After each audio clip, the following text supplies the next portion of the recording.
तो PMC paid practice test of English portion, ये specially ये जो लेक्चर मैं डिलीवर कर रहा हूँ स्पेशली मतलब जो है वो MD कैट के लिए है, ठीक है।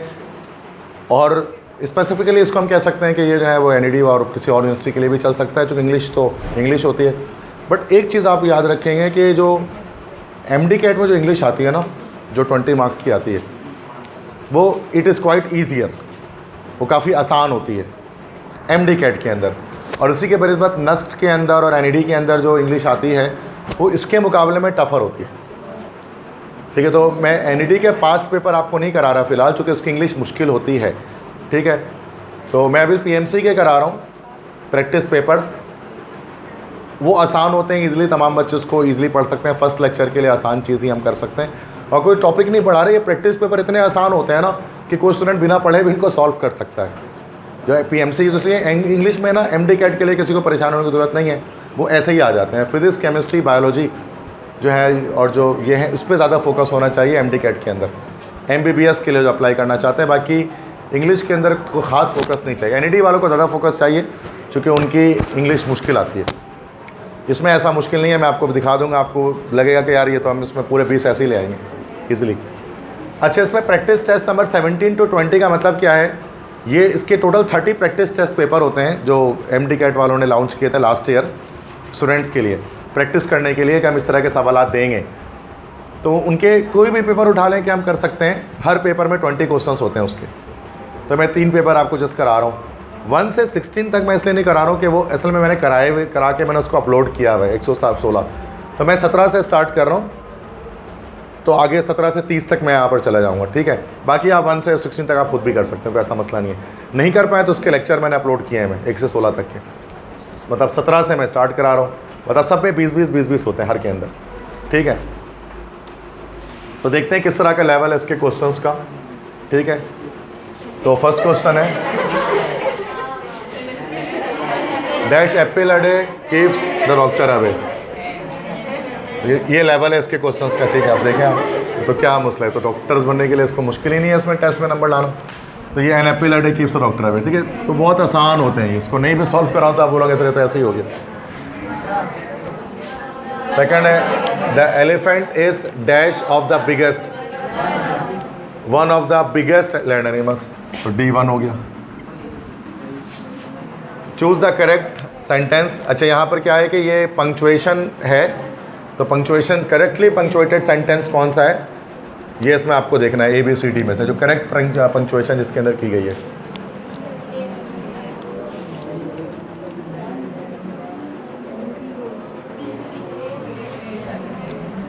कौन सा लग रहा है आपको जो करेक्टली पंक्चुएटेड है?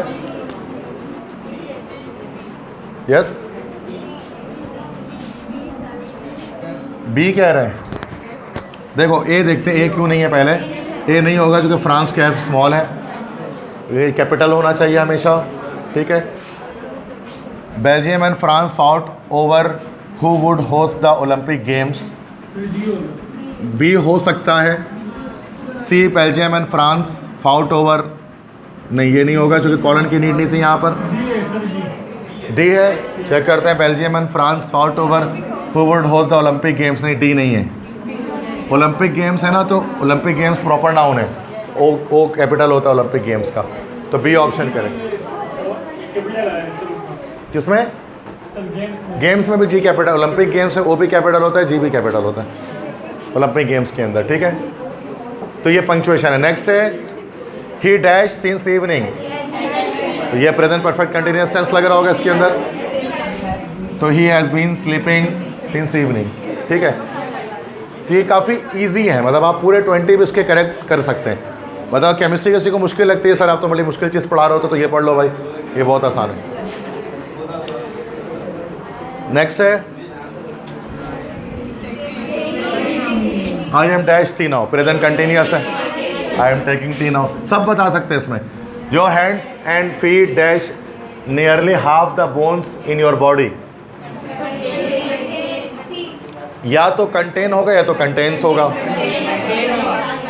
यस, कंटेन होना चाहिए, कंटेन्स नहीं, क्योंकि ये हमारे पास जो है ना वो एक प्लूरल नाउन हमारे पास है, प्लूरल सब्जेक्ट आ गया। प्लूरल सब्जेक्ट के साथ हमेशा हम जो है वो SES नहीं लगाते प्रेजेंट सिंपल टेंस में, तो contain nearly half the bones in your body, contains नहीं होगा।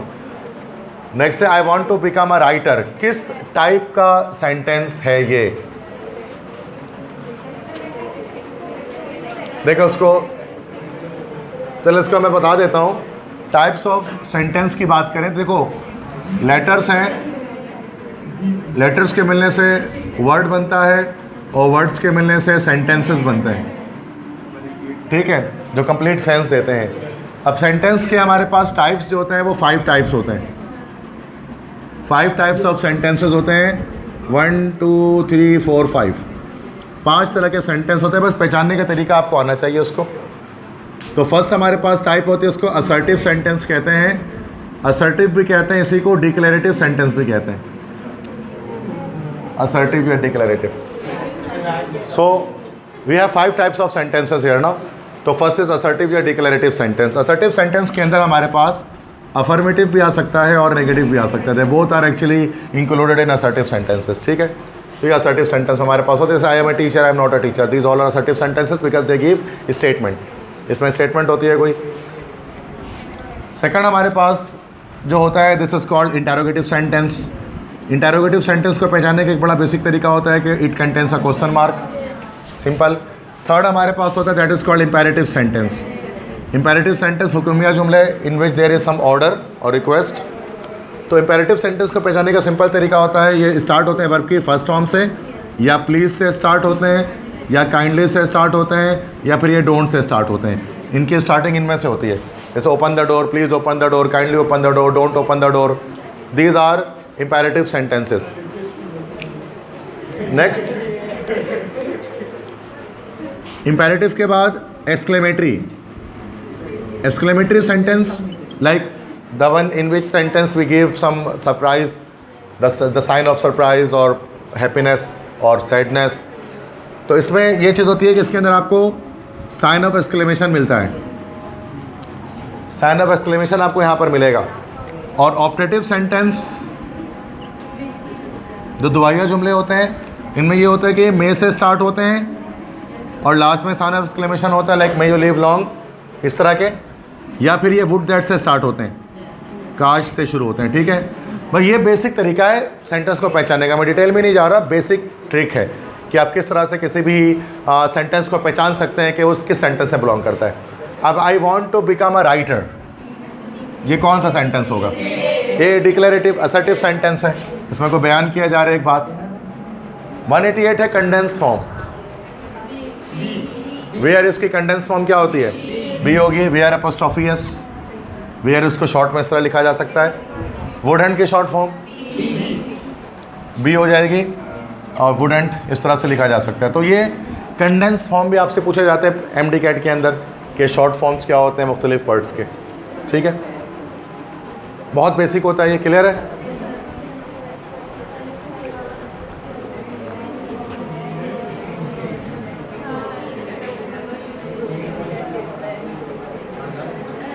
If you lend him a book, he will lend it to someone else and never you will get it back. अच्छा, इसको देखो यहाँ क्या है, इस तरह के जो क्वेश्चंस आते हैं ना, इस तरह के क्वेश्चंस को हम कहते हैं स्पॉटिंग एरर।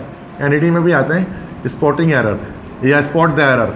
स्पॉटिंग एरर में क्या किया जाता है कि इस तमाम सेंटेंस में A B C D 4 options हैं, किसी एक जगह पर कोई मिस्टेक है, there is a mistake in any one portion of the sentence ना, जो यू हैव टू टेल के वो मिस्टेक कहाँ पर मौजूद है। किसी भी तरह की मिस्टेक हो सकती है, वो सब्जेक्ट वर्ब एग्रीमेंट की मिस्टेक हो सकती है, पैरेलल स्ट्रक्चर की मिस्टेक हो सकती है, हेल्पिंग वर्ब की मिस्टेक हो सकती है, टेंस की मिस्टेक हो सकती है, बहुत सारे मिस्टेक्स हो सकती हैं। अब if you land him a book he will lend it, अगर तुम उसे किताब उधार में दे दोगे तो वो उधार में ले लेगा, and he will lend it to someone else, वो किसी और को उधार में दे देगा, and never you will get it back, और कभी तुम्हारे वापस वो किताब नहीं मिलेगी। तो इसमें क्या चीज़ आपको ऐसा लगता है कि ये पोर्शन गलत है? डी क्यों गलत है? Yes, and never you will नहीं होगा, you will never get it back, इस तरह से होगा। यस बिल्कुल, तो जिनकी इंग्लिश अच्छी होती है वो फ़ौरन से पहचानते हैं तो sir and never you will get it back तो कभी नहीं होता, you will never. Basic, because of his dash habits he could not save much money. अपनी, अच्छा ये वोकेबलरी का क्वेश्चन है। अनसेवरी मीन्स अच्छा लग रहा है बस एक्स्ट्रावैगेंट का मतलब होता है फजूल खर्च। अपने फजूल खर्च आदतों की वजह से वो कोई पैसे नहीं बचा सकता। ये ऑप्शन करेक्ट। फ्रूगल के मतलब होते हैं कंजूसी, फ्रूगैलिटी का फ्रूगल मतलब कंजूस कहते हैं। तो अगर वो पैसा नहीं बचा पाता तो इसका मतलब ये है कि वो जो है एक्स्ट्रावैगेंट है, फजूल खर्च है। तो एक्स्ट्रावैगेंट फजूल खर्च और फ्रूगल के मतलब होते हैं कंजूस। अच्छा, इस दोनों के एक बीच की टर्म होते हैं जिसको बोलते हैं इकोनॉमिकल। इकोनॉमिकल के मतलब होते हैं किफ़ायत शुमार, मतलब वो जो कि मतलब पैसों को देख कर इस्तेमाल करे, ना बहुत ज़्यादा कंजूसी करे और ना बहुत ज़्यादा फजूल खर्च करे, तो उसको कहते हैं इकोनॉमिकल। तो वो दोनों के इन बिटवीन एक टर्म होती है, वो एक्स्ट्रावैगेंट और फिर फ्रूगल के। 192 क्यूवर। क्यूवर के मतलब क्या होता है? What do you mean by quiver? Synonym बताने, सिनोनियम मीनिंग नहीं। ट्रैम्बल, कांपना, कपकपाना, क्यूवर। वोकैबुलरी में थोड़ा बच्चे कंफ्यूज होते हैं तो वो देख लेना है वोकैबुलरी के वर्ड्स। क्यूवर के मतलब कांपना, ट्रैम्बल करना। This is dash good company to work with. Yes, this is a good company to work with, कि एक अच्छी कंपनी है जिस पर काम किया जा सकता है। तो मेजोरिटी मतलब अच्छे खासे आंसर आप दे ही पा रहे हैं बिना तैयारी के, पहले दिन में। तो तैयारी कर लेंगे तो सारे दे पाएंगे, उसमें क्या मसला। नेक्स्ट है उसके बाद all that dash is not gold. ये तो ईडियम है। All that glitters is not gold. ये सी होगा, वेल डन सी, जो सी कह रहे हैं बिल्कुल परफेक्ट है। ऑल दैट ग्लिटर्स होता है, all that glitters is not gold, ऐसा है। When did you dash smoking? I am really happy to see that. Yes, when did you give up? Give up मतलब छोड़ देना, तर्क कर देना। बी ऑप्शन करेक्ट है। Choose the correct spelling. Benefit की करेक्ट स्पेलिंग बतानी है। यस, बेनिफिट की करेक्ट स्पेलिंग यही सी है, बहुत आसान है। हमसे बेनिफिट, ठीक है, तो यही आते हैं एमडी कैट में, एमबीबीएस के टेस्ट में। बच्चे फिर भी डॉक्टर नहीं बन पाते हमारे। अच्छा, अगर dash an elephant around the ring, ride, was riding, road, will ride.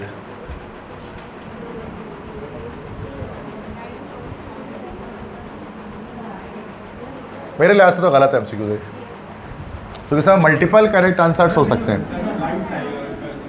नहीं, मतलब सिर्फ राइट वाला ही गलत है, बाकी सारे सही हैं। कि राइट्स होता तो ये भी सही हो जाता।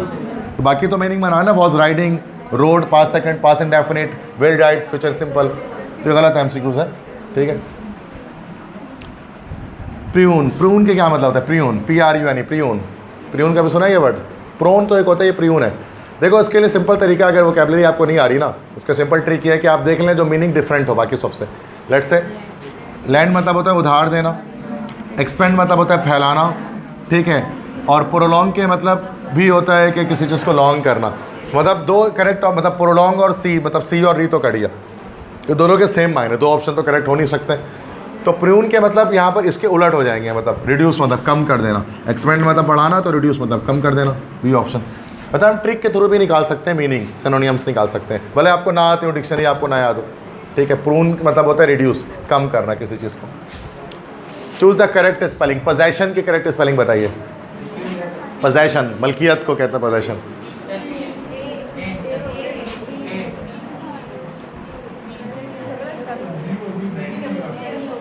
पोजेशन नहीं दिख रही है आपको यहाँ पर? POSSESSION है ये।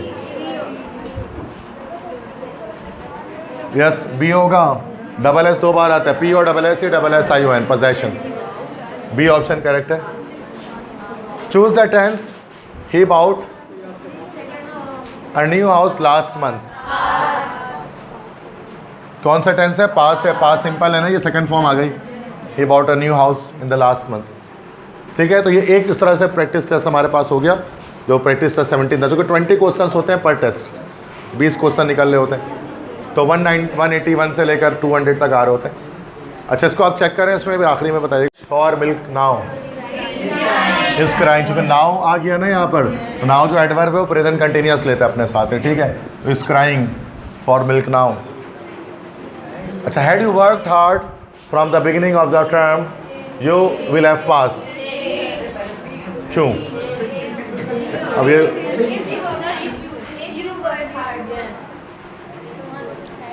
If work hard from the beginning,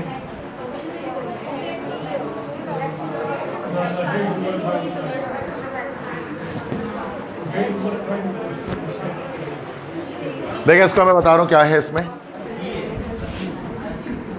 these are conditionals, ये कंडीशनल है। कंडीशनल में हमारे पास जो है हमें ना तीन ही स्ट्रक्चर्स हमें पता होने चाहिए, फर्स्ट सेकंड थर्ड, तीन कंडीशनल है। देखो हमारा फर्स्ट कंडीशनल होता है, एक सेकंड कंडीशनल होता है और एक थर्ड कंडीशनल होता है, ठीक है। तो फर्स्ट कंडीशनल का क्या स्ट्रक्चर हमारे पास होता है कि एक हमारे पास जो है वो फ्यूचर सिंपल होता है, फ्यूचर सिंपल होता है और उसके साथ एक हमारे पास प्रेजेंट सिंपल होता है। ये होता है हमारे पास फर्स्ट कंडीशनल, जैसे if you work hard you will succeed, इस तरह से, ठीक है। सेकंड कंडीशनल में हमारे पास क्या होता है, सेकंड कंडीशनल में हमारे पास, अच्छा इसको रिवर्स करके लिख देता हूँ, जैसे इफ़ प्लस प्रेजेंट सिंपल एक ही बात है, उसके बाद कॉमा लगा के फिर ये हो जाएगा, आता है हमारे पास future simple, if you work hard you will succeed, इस तरह से, ठीक है। तो ये हमारे पास फर्स्ट कंडीशनल होता है, अगर तो मेहनत करोगे तो कामयाब हो जाओगे, इस तरह से। सेकंड कंडीशन हमारे पास क्या होती है इसमें, सेकंड कंडीशन में हमारे पास इफ़ होता है और इफ़ के साथ हमारे पास यहाँ पर प्रेजेंट सिंपल के बजाय पास्ट सिंपल लगा होता है, और यहाँ पर जो है वो एक स्ट्रक्चर हमारे पास आता है would plus verb first form, जैसे if you work hard you would succeed, अगर तो मेहनत करते तो कामयाब हो जाते, if you work hard you would succeed, ये सेकंड कंडीशन का आता है इंग्लिश ग्रामर में। थर्ड कंडीशन किसे कहते हैं, इसमें इफ़ होता है और इफ़ के साथ यहाँ पर आता है पास्ट परफेक्ट, मतलब हेड थर्ड फॉर्म, और पास्ट परफेक्ट के साथ यहाँ पर जो आता है स्ट्रक्चर कंप्लीट वो होता है would have, and would have के साथ वर्ब की थर्ड फॉर्म आती है, ठीक है। This is called the third conditional. तो if you had worked hard you would have succeeded, इस तरह से हो जाता है ये, मतलब अगर तो मेहनत करते तो कामयाब हो चुके होते, इस तरह से।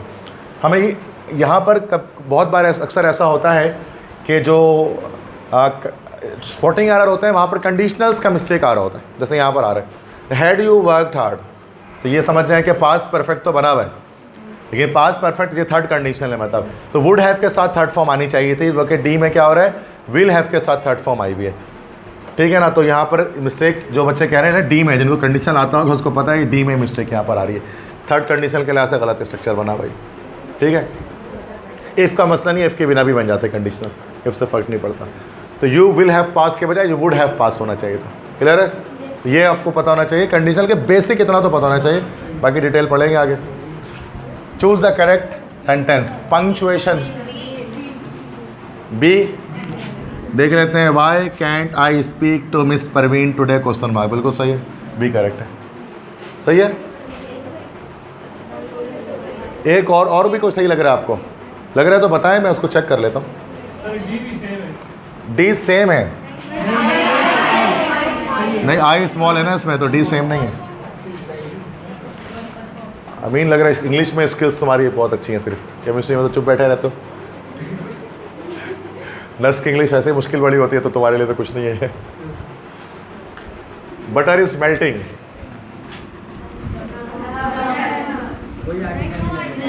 खानों से पहले कोई आर्टिकल नहीं लगाते हैं भाई, मील्स से पहले, ठीक है। तो no article will be use, D.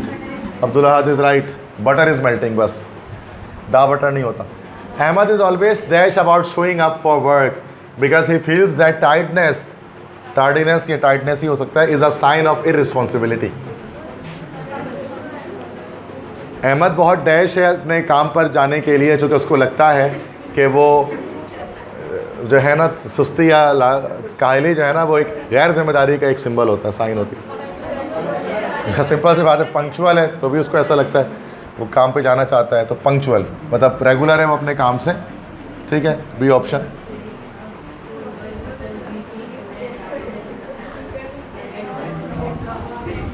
Get lost कौन सा सेंटेंस है, इंपेरेटिव हुक्म दे रहे हैं, वर्ब की फर्स्ट फॉर्म से स्टार्ट हो रहा है। Choose the correct spelling, disappeared, ये करेक्ट स्पेलिंग डिसअपियर्ड की good. My brothers birthday is dash the 5th of November, यह सिंगल डे है, सिंगल डे के साथ ऑन लगता है, तो on the 5th of November, एक दिन आ रहा है ना, सिंगल डे, पार्टिकुलर डे के साथ ऑन लगेगा हमेशा, क्लियर है sir. Choose the correct sentence, Ariel नाम है भाई, सर्फ नहीं है ये, अंग्रेजों में नाम होता है एरियल। दिख क्यों नहीं रहा भाई? दिखना अब दिखेगा। Much better.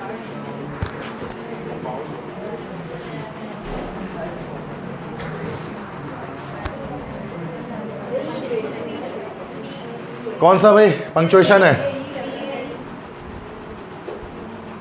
क्या कह रहे हैं?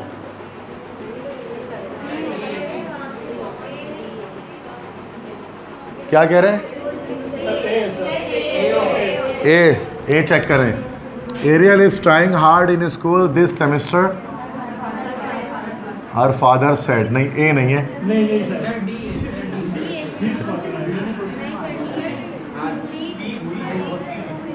एक minute,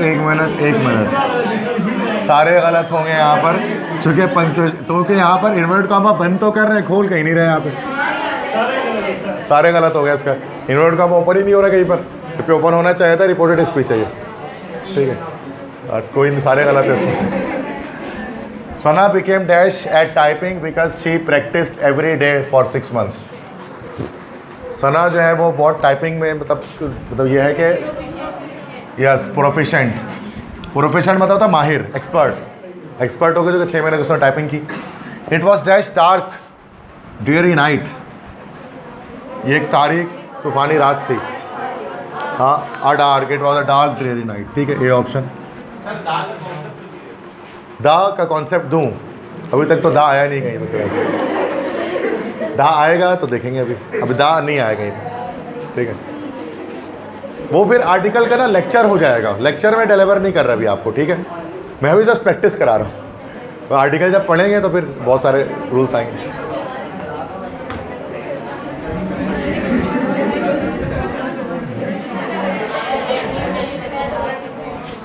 choose the correct sentence.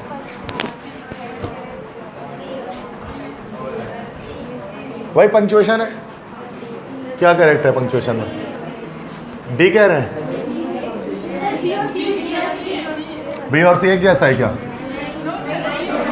नहीं, अलग है, डॉट का मसला है यहाँ पर।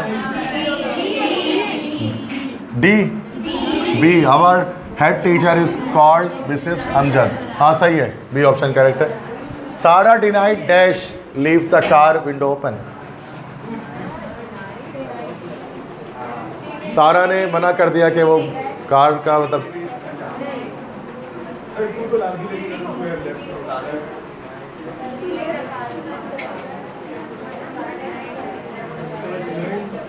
बता सकता है कोई? नहीं बता सकता। मैं ये देखो यहाँ बता रहा हूँ, बी करेक्ट होगा, लिविंग। वाई? बिकॉज यहाँ पर जो लिविंग आ गया, दिस इज जिरेंड एक्चुअली, तो जिरेंड यहाँ पर यूज़ हो रहा है। Sara denied leaving the car window open. अच्छा, जैसे है ना कि I denied for giving you, कि मैंने तुम्हें माफ़ करने से मना कर दिया, तो सेकंड फॉर्म के साथ फिर एनजी आ जाती है, तो इस तरह से डिनाइड लिविंग होगा। तो हमेशा जिरेंड इसको हम कहते हैं। 2 तरीके पॉसिबल हैं। ठीक है, टू लीव भी हो सकता था, डिनाइड टू लीव, 2 तरीके पॉसिबल है। या तो डायरेक्ट आप जिरेंड लगा दो, या टू के साथ वर्ब की फर्स्ट फॉर्म लगाओ। इस सूरत में इसको अलग बोलते हैं, दिस इज कॉल्ड इन्फिनेटिव। तो इन्फिनेटिव है, जिरेंड में से कोई एक इस्तेमाल कर पाते हैं। तो अगर यहाँ पर टू लीव होता तो या तो वो सही होता है, denied to leave the car window open, या denied leaving the car window open, दोनों करेक्ट हो जाते हैं। ठीक है, तो जिरेंड और इन्फिनेटिव ये 2 का डिफरेंस होता है ग्रामर में, तो जिरेंड यूज़ करना है इसमें। Is there anything else you would like to ask me about? ठीक है, एनीथिंग के साथ एल्स ही आता है। Sam dash is homework at night. Yes,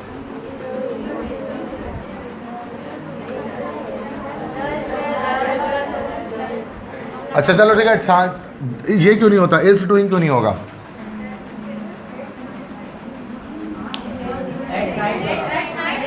yes, यहाँ पर देखें एट नाइट हो सकता है। देखिए एट है ना, एट नाइट का मतलब यहाँ पर एवरी नाइट की बात की जाती है। जब एट लिखा जाता है, एट नाइट का मतलब होता है एवरी नाइट, हर रात की बात की जाती है। तो अगर हर रात की बात की जाएगी तो उसका मतलब रिपीटेड एक्शन है। रिपीटेड एक्शन है तो प्रेजेंट कंटिन्यू, प्रेजेंट सिंपल है, तो डज आ रहा है।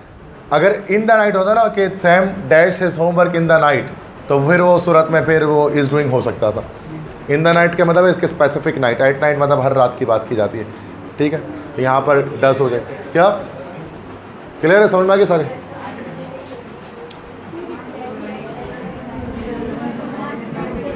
That night every one of the boats crew dash down with fever. उस रात क्रू का हर मेंबर उसको यस सोच गए दैट नाइट की बात कर रहे हैं, उस रात का पास्ट है तो was down with fever. Past simple. What do you usually have for breakfast? भाई जिसको पता है सिंपल के मील्स से पहले और मील टाइम्स दोनों से पहले हम कभी आर्टिकल, जितने भी मील टाइम्स हैं कभी भी कोई भी आर्टिकल इस्तेमाल नहीं करते मील टाइम से पहले। जैसे सबसे पहले मॉर्निंग में क्या होता है, ब्रेकफास्ट। ब्रेकफास्ट से पहले कोई आर्टिकल इस्तेमाल नहीं होगा। ब्रेकफास्ट के बाद क्या होता है, नॉर्मली संडे को होता है बट वो आप लोग बेचारे नहीं कर पाते हैं तो वो ब्रंच होता है। ठीक है, ब्रंच क्या होता है, दैट इज़ कि वो ब्रेकफास्ट और लंच को मिलाते हैं तो वो ब्रंच कहलाता है। संडे ब्रंच कहते हैं उसको नॉर्मली। तो जो देर से उठते हैं तो एक साथ लंच और ब्रेकफास्ट दोनों एक साथ हो जाता है। हम लोग तो यहाँ और चाय पूरी वगैरह मंगा लेते हैं। ठीक है, ब्रंच के बाद फिर लंच होता है। लंच से पहले भी कोई आर्टिकल इस्तेमाल नहीं होगा। लंच के बाद क्या होता है, सफ़र। डायरेक्ट रात में पहुँच गए तो डिनर क्यों, शाम का शाम में नाश्ता कौन करेगा, हाई टी। फिर हाई टी होता है, हाई टी शाम का नाश्ता होता है। ठीक है, शाम में जो भी आपका, उसके बाद डिनर होगा। डिनर के बाद सफ़र होता है। तो इन सब ये सारे मील टाइम से इनसे पहले कभी कोई आर्टिकल नहीं लगाते। ठीक है, ये सारे खाने के औकात है जो दिन भर में आप खाते हैं। तो पाकिस्तान में इतनी गुरबात 2 वक्त की रोटी मिले तो बड़ी बात है। इतने सारे अंग्रेज़ों ने खाने जाते हैं, breakfast, brunch, lunch, high tea, dinner, supper. अच्छा, choose the present indefinite tense from the sentence. Present indefinite कौन सा है, डी है, ही स्लीप्स। सिंपल। बस मैं प्रैक्टिस टेस्ट एक बार करा रहा हूँ जस्ट में ना, ये वाला। ठीक है, इसके बाद जब हम ग्रामर के पोर्शंस को ही करेंगे, चूँकि मेरा मकसद इंग्लिश जब मैं कराऊंगा ना तो वो मुझे एनईडी और नस्ट के हवाले से ज़्यादा गाइड करना होगा। फिर एमडी कैट को मैं इंग्लिश को मैं बोलता भी नहीं हो कि क्या कराओ यार, इसमें ईजी है। एनईडी में आता ही नहीं इस तरह का सवाल ख़ास, ये तो बहुत आसान है। शेक्सपियर की कैरेक्टर स्पेलिंग बोलने बताइए। तो आपके तो पोम्स है शेक्सपियर के। डी है भाई, क्या हो गया, याद ही नहीं किया, शेक्सपियर के स्पेलिंग याद नहीं किया अब तक। सेवन जोसेफ मैन के राइटर हैं शेक्सपियर।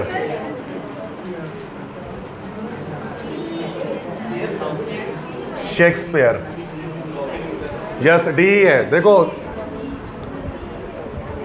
क्या है, अरे भाई शेक्सपियर यही है भाई, अब सीख लेना। पढ़ाता हूँ मैं इंटर इंग्लिश यार, यही है।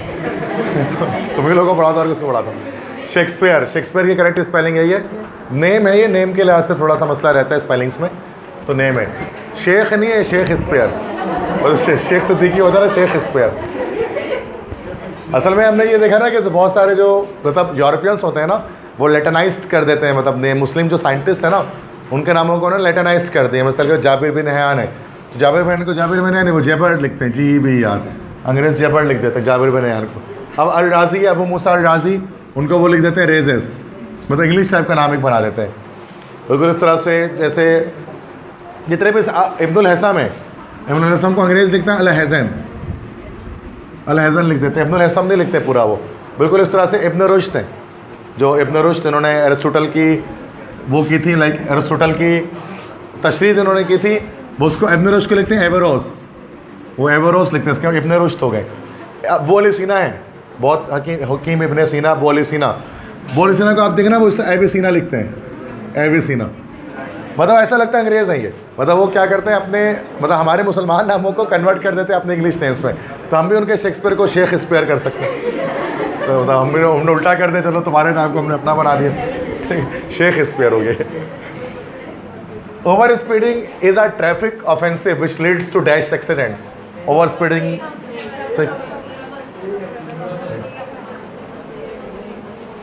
इसका डी ऑप्शन करेक्ट है, gruesome.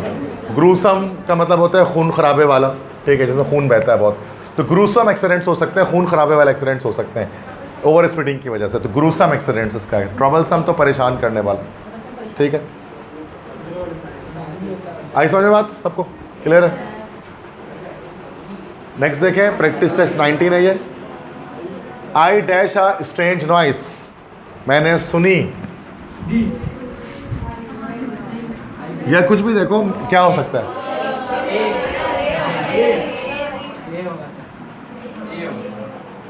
I am hearing a strange, B भी हो सकता है इसमें, क्या बी भी हो सकता है ना। आई हेयर ए स्ट्रेंज नॉइस, मैं सुनता हूँ एक अजीब सी शोर। हैव बीन हेयरिंग नहीं हो सकता क्योंकि सिंस फॉर नहीं आया, तो सी तो हो ही नहीं सकता, ठीक है। और आई हेयर्स भी नहीं हो सकता 100%, या तो ए होता है कि तो ए और भी दो करेक्ट इसमें ऑप्शंस हो सकते हैं। नेक्स्ट है the horse dash across the fields, gallops, ठीक है, across the field. I can't think of a dash example, मैं एक डैश एग्जाम्पल के बारे में नहीं सोच पा रहा। या सुटेबल एग्जाम्पल कहता है हमेशा, बिल्कुल परफेक्ट, ये बेसिक इंग्लिश है ये, बस और कुछ नहीं है। I dash a letter yesterday, wrote, यार पास सिंपल, ठीक है। This book has won dash Booker Prize, article. देखो द बुकर प्राइज क्यों होगा, द करेक्ट आंसर है। Yes Malaika, what you saying? Specific क्या मतलब? स्पेसिफिक नहीं, मतलब कुछ चीज़ों से पहले हम दा लगाते हैं जब आर्टिकल्स को डिस्कस करेंगे, तो टाइटल से पहले, अवार्ड से पहले हमेशा दा लगाया जाता है। द बुकर प्राइज़ किताबों को मिलता है, इस तरह से the Oscar award, the film fair awards, इस तरह से द नोबेल प्राइज़, द निशान हैदर, द सितारे इम्तियाज़, ये सब के साथ दा लगता है। द प्राइड ऑफ परफॉर्मेंस, ठीक है, द निशान इम्तियाज़, ये सब के साथ दी लगता है। जितने भी अवार्ड्स होते हैं सबके साथ तो दा लगेगा, the Booker Prize. Choose the correct spelling of the word, vaccinate, ये तो पता ही होगा। वैसे ए और सी दोनों करेक्ट सेम ही है ना, तो दोनों ही हो गए, दोनों सेम ही स्पेलिंग, वैक्सीनेट। इवोक के क्या मतलब होता है? What do you mean by evoke? B है डी का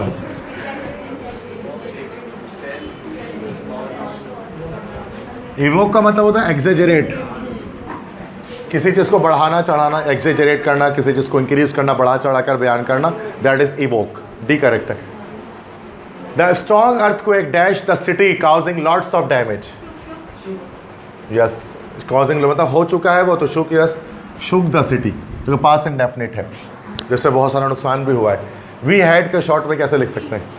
अच्छा, ये वी, इसको ये वी हैड भी होता है और यही वी वुड भी होता है।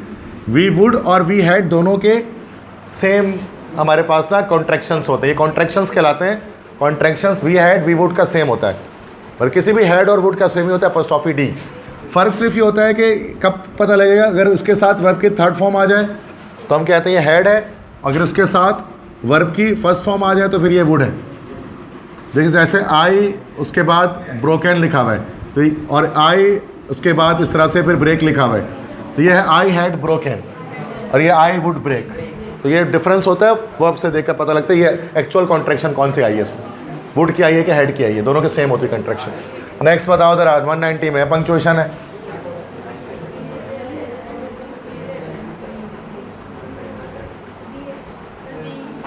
क्या कह रहे हैं? बी। क्या अब्दुल्ला क्या कह रहे हो? बी कह रहे हो? चेक करना पड़ेगा। The air was crisp and clear, comma it was a lovely day. Yes, क्योंकि दो अलग अलग सेंटेंसेस हैं, उनको कॉमा से अलग किया गया है। तो the air was crisp and clear, it was a lovely day. Yes, B option होगा। तो ये कॉमा इसलिए आया तो दोनों अलग अलग थॉट्स दे रहे, तो उसको कॉमा से सेपरेट किया जाएगा दोनों, ठीक है। बाकी सब में कोई ना कोई गलती है। करेक्ट आंसर, अच्छा वही वाला दोबारा आ गया, ये सेम है 191। अच्छा 192 चाहिए, देखें dash his parents allow him or not John intends to go to the party. Whether मतलब whether his parents allow or not, तो ठीक है, मतलब भले उसके पेरेंट्स अलाउ करें ना करें। इसमें करेक्ट बताएं वो कहाँ गलती है, स्पॉट करें।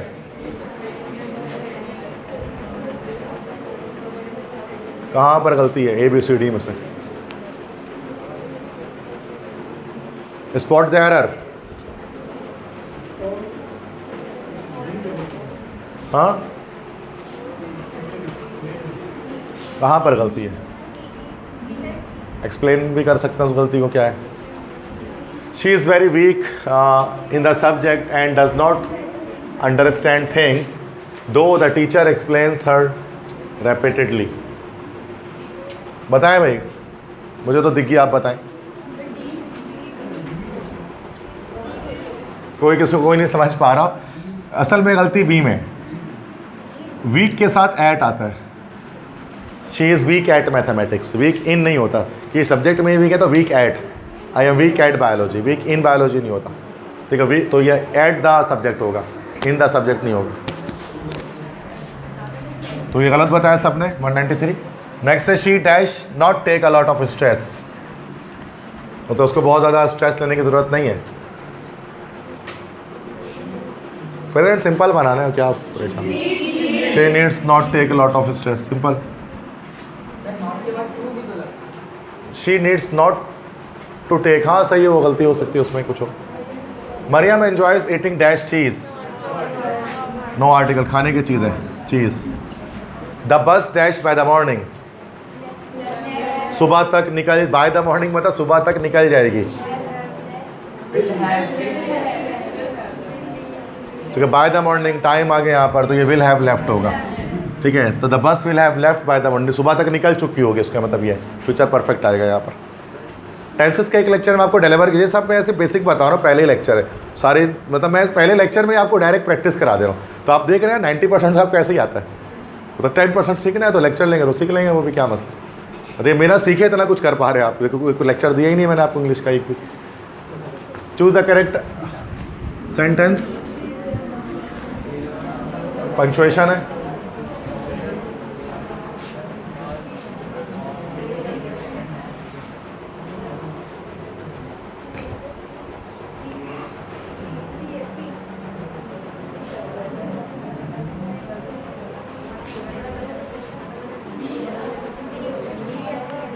क्या जल्दी बता, टाइम नहीं है।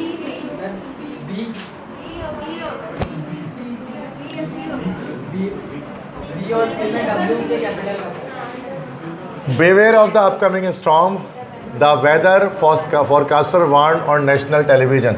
सी क्या है? Beware of the upcoming storm, the weather forecaster। नहीं तो ये तो सी तो नहीं होगा, weather forecaster नॉर्मल है, तो बी करेक्ट है, ठीक है। चूज द, वही सेम आ गया, चलो छोड़ दो। फाइंड द एरर, कौन सा जुमला गलत है इसमें, या कोई मिस्टेक नहीं है किसी में? सिंपल लग रहा है, एक जुमला गलत लग रहा है, कौन सा गलत है? बी गलत है या ज़बरिया? क्यों? कॉमा की नीड ही नहीं थी, एंड जब आ गया तो कॉमा क्या लगाना? तो ये पंक्चुएशन मिस्टेक हुई भी। क्या किसमें? यहाँ पर नहीं, ऐसे ही होता है। नो इट्स नॉट ट्रू, समझने की जरूरत नहीं। We dash eat the popcorn and drink the orange juice.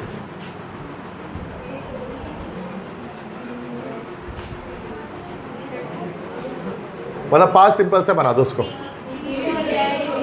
तो we ate the popcorn and drank orange juice, ठीक है। We ate the popcorn and, हाँ ये तो इसमें गलती उन्होंने की भी है, ठीक है, आते ही नहीं है तो ये गलती पीएमसी वाले, पिछला भी तो इतना उनको सुनाया गया था पिछली बार। प्रैक्टिस टेस्ट में इतनी गलतियाँ थी इनके, वो याद था, इतने अच्छा ने फेसबुक पे पोस्ट किया था कि टेस्ट पेपर में आप गलती करें, हमारे टेस्ट में तो आप गलती कर देंगे कुछ ना कुछ, इसको तो आप सही करें पहले, जो आपने लॉन्च किया ऑफिशियल पेपर्स। लास्ट है test, he dash books these days, जल्दी जल्दी बताओ 2 मिनट में। He sells books these days, ठीक है, इन दिनों किताबें बेचता है। The weather is dash today unlike yesterday which was really rough and stormy, calm today, yes, ठीक है, बिल्कुल perfect. They have been very close friends until they quarrelled over a petty issue. कहाँ गलती है?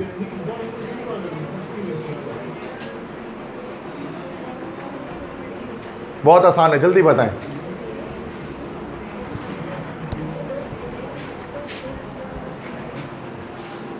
देखो यार मैं बता रहा हूँ शॉर्टकट, देखो पास्ट के साथ हमेशा पास्ट लगता है, बस ये सिंपल याद रखना।